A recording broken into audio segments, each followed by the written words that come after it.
بسم الله الرحمن الرحيم الحمد لله والصلاة والسلام على رسول الله وعلى آله وصحبه أجمعين ود እህቶችና ወንድሞች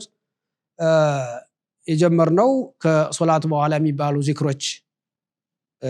ምን ይመስላሉ የሚለውን እያየን ነበርና ከዛው በመነሳት ከሶላት በኋላ ቀደም ሲል እንደተከስነው አንድ ሰው ካሰላመተ በኋላ 3 ጊዜ استغفار አላህን ምህረት መጠየቅ كزام اللهم أنت السلام ومنك السلام تباركت يا ذا الجلال والإكرام لا إله إلا الله وحده لا شريك له له الملك وله الحمد وهو على كل شيء قدير የሚለውን እንደዚህ ይሆንም ማለት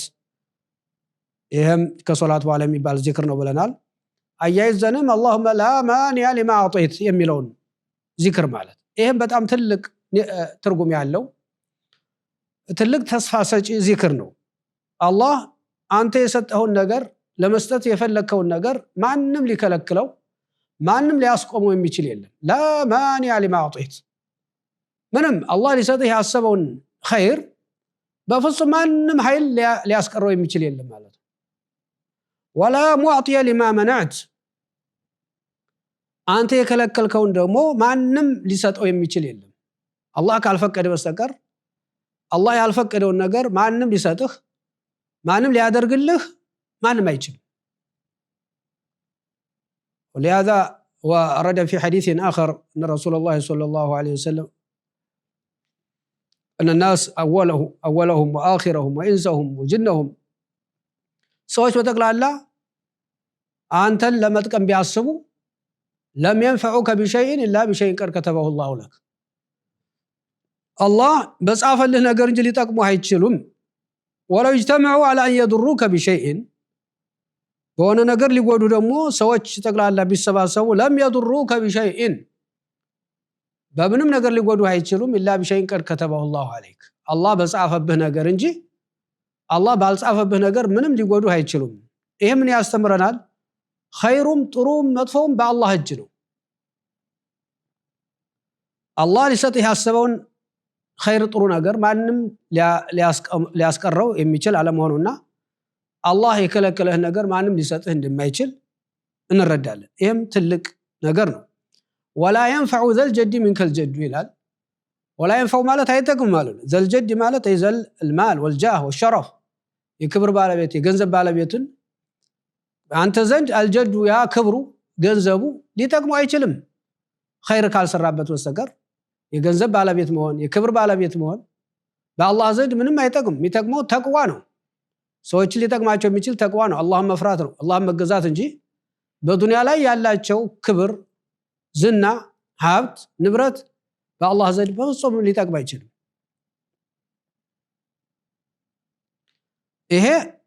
እንግዲህ በጣም ትልቅ ዚክር ነው لا اله الا الله ولا نعبد الا اياه ከአላህ በስተቀር በእውነት የሚገዙት የለም አለና ولا نعبد الا اياه ከሱ በስተቀር ማንንም አንገዛም ማለት ነው ተውሂድ ነው ሙኽሊሲን ለሁ ዲን ዒባዳን አምልኮን ለሱ ብቻ አድርገን እሱን ብቻ እንጂ ማንንም አንገዛም ወለው ከሪሃል ካፊሩን ካፊሮች ይሄን ባይወዱትም ቢጠሉትም ካፊሮች እንደነሱ አጋሪ እንድንሆን እነሱ የሚገዙትን እንድንገዛ ይፈልጋሉ አላህን ብቻ ሲመለክ ደስ አይላቸውም ይጠላሉ ማለት ነው ተለያየ ስም ሊለጥፍብ ይችላል እነሱ ቢጠሉም ከአላህ ውጭ ማንንም አንገዛም አላህን ብቻ እንገዛለን ለሁ ኒዕመቱ ወለሁ الفضل ኒዕማ የሱ ነው ኒዕማ ማለት ጸጋ በተግላላ ከአላህ ነው የሚገኘው አሚን ኒዕማ ወማ ኢላ ሚን አላህ ማንኛውም ጸጋ ከአላህ ነው የሚገኘው ወማ ቢኩም ሚን ኒዕመቲን ፈሚን አላህ እንደሚለው አላህ እናንተ ዘንድ ያለ ማንኛውም ትንሽም ሆነ ትልቅ ጸጋ ከአላህ እንጂ ከማንም አይደለም ማለት አላህ ለሁ ኒዕመቱ ወለሁ الفضل ትሩፋቱም የሱ ነው ፈضል ለሰዎች የሚሰጠው ትሩፋት ከሱ ነው ወለው الثناء ክብርም ዝናው የውዳሴው ለአላህ ነው ወለው الثناء الحسن ጥሩ ውዳሴ ይሄን ማለትም እንደዚሁ በጣም ትልቅ ዚክር ነው ማለት ነው ይሄን ካለ በኋላ እንግዲህ ሌሎችም ከሶላት በኋላ የሚባሉ ዚክሮች አሉ ሌላውና ትልቁ ከሶላት በኋላ ከምንላቸው ዚክሮች ተስቢህና ተሕሚድ ተክቢር ማድረግ ነው 33 ጊዜ ሱብሃንአላህ ማለት 33 ጊዜ አልহামዱሊላህ ማለት 33 ጊዜ አላሁ አክበር ማለትና 100 ለመሙላት لا إله إلا الله لا إله إلا الله وحده لا شريك له له الملك وله الحمد وهو على كل شيء قدير የሚለውን ብሎ 100 መሙላት እነዚህ ዚክሮች እንግዲህ በጣም ትልቅ ቦታ ያላቸው ረሱላህ ሰለላሁ ዐለይሂ ወሰለም በተለያዩ ሐዲሶች ለሷሃቦች ያስተማሯቸው ዚክሮች ናቸው ለዛ ነው ረሱላህ ሰለላሁ ዐለይሂ ወሰለም ሙስሊም በዘገቡት ሐዲስ من سبح الله دبر كل صلاة 33 وحمد الله 33 وكبر الله 33 وقال تمام 100 لا إله إلا الله وحده لا شريك له له الملك وله الحمد وهو على كل شيء قدير غفرت خطاياه وإن كانت مثل زبد البحر من سبح الله سبحان الله على الله ከምንም አይነት ጉድለት የጸዳ መሆኑን ያስተጋባ ያለ دبر كل صلاة فريضة فرض صلاة ከሰገደ በኋላ በሁሉም فرض ሶላቶች ከነሱ በኋላ 33 ጊዜ سبحان الله ያለ وحمد الله 33 እንደዚሁ ደግሞ አላህን ያመሰገነ 33 ጊዜ አልহামዱሊላህ ያለ ሰው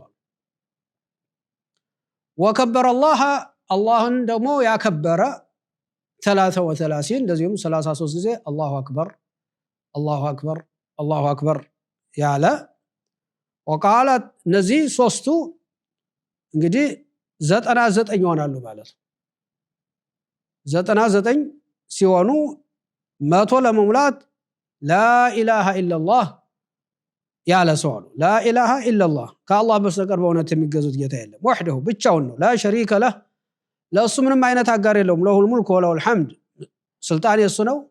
ምስጋናም የሱ ነው وهو على كل شيء قدير እሱም በሁሉም ነገር ላይ ቻይ ነው የሚለውን ብሎ 100 የሞላ ሰው አሉ غفرت خطاياه ወንጀሎች ሁሉ ይማሩለታል አሉ وإن كانت مثل زبد البحر የባህር የውቅያኖስ አረፋት የሚያህል እንኳን ቢሆን ወንጀሉ እነዚህን ሁሉ ጊዜ የሚል ከሆነ አላህ ወንጀሉን ይምርለታል አሉ እንግዲህ በተግላላ ይሄ አሁን ስንት ደቂቃ ይወስዳል አንድ ደቂቃ ማይሞላ ነው ግን ይሄን ለማለት መህሩም እንሆናለን አንዳንድ ጊዜ ይሄን ለማለት ሸይጣን እንዳንል ቶሎ ተነስተህ እንድትሄድ ወይም ደግሞ ይሄን በጥሞና እንዳትል ይወሰውዛል እነዚህም በጥሞና 33 ነው የተባለው 33 መሆኑን እርግጠኛ መሆን አለብህ አልহামዱሊላህ ስትል 33 መሆኑን አላሁ አክበር ስትል 33 እየቆጠርክ በጣት እየቆጠርክ በመቁጠሪያ እየቆጠርክ ይሄን ማለት መቶ ለመሙላት لا اله الا الله የሚለውን ብለህ ይሄን በጥሞና ከዘከርክ አላህ ወንጀሎችን ሁሉ ይምርልሃል አሉ ረሱል ሰለላሁ ዐለይሂ ወሰለም እንግዲህ ይሄን ተስቢህና ዚክር ስናደርግ በጥሞና ማለት አለበት ዝም ብሎ አንዳንድ ሰው እጁን ዝም ብሎ እንደዚህ ይላል ምን ስንት እንዳለም አያውቀው ዝም ብሎ እጁ እንደዚህ ይላል በቃ ወይም በመቁጠሪያው ዝም ብሎ ይስበዋል ስንት እንዳለ አያውቅም መጨረሻ ተነስቶ ይሄዳል ይሄ አይደለም ለዛ ነው ዑለሞች እኮ 33 ከ33 በላይ ከጨመረ እንዲያውም አጅሩ ላይ ያገኝ ይችላል ብለዋል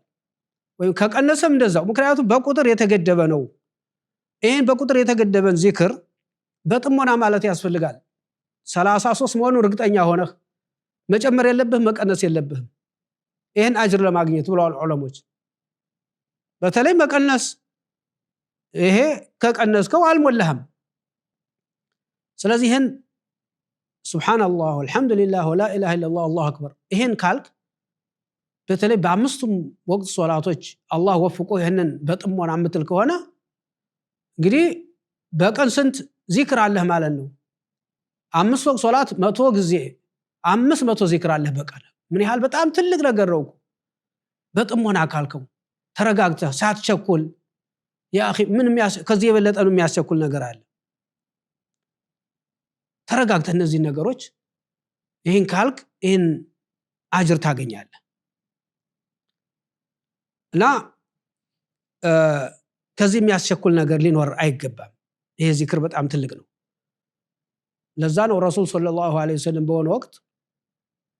جاء فقراء الصحابة إليه صلى الله عليه وسلم ጆች የነበሩ ሷሃቦች ወደ እሳቸው መጡና በሆነ ወቅት فقالوا እንዲህ አሉ يا رسول الله ذهب أهل الدثور بالدرجات العلى والنعيم المقيم አሉ። መጥተው ጥያቄ አቀረቡ። ያ ረሱላህ ሀብታሞች የጀነቱን ደረጃ የጀነቱን ጸጋ በብዛት እነሱ ወሰዱት። ذهب أهل الدثور بالأجور ሚል መሪዋ ያለ በሀብታሞች ትላልቅ አጅር ትላልቅ ደረጃ ላይ እነሱ ሆኑ ብለው ጠየቁ። ለምን ሲሏቸው እንግዲህ ቀጣዩን መልስ የነገሯቸው ይህን መልሱን በቀጣይ ተመልሰን ምን ላይ ይሆናል። ወላሂ ተውፊቅ። ሰላሙ አለይኩም ወራህመቱላሂ ወበረካቱሁ።